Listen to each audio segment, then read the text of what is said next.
ký cái con này nó siêu thì nó bị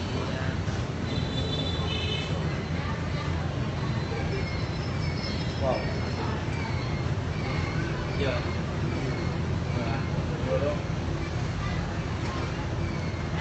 tốt càng xíu ở vào là để thấy cái chữ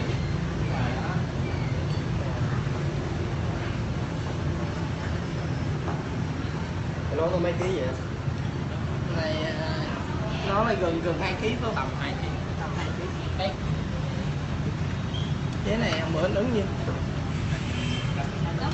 Cái phần phía sau này.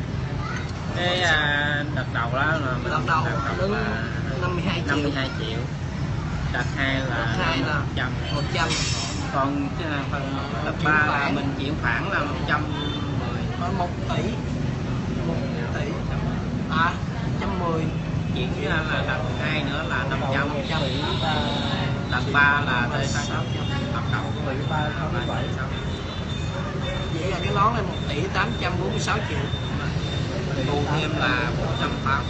Bù thêm 484 triệu nữa. 484 triệu. Em là chuyện 100. Em muốn sắp đi 100. 200 300 400 đến sắp đi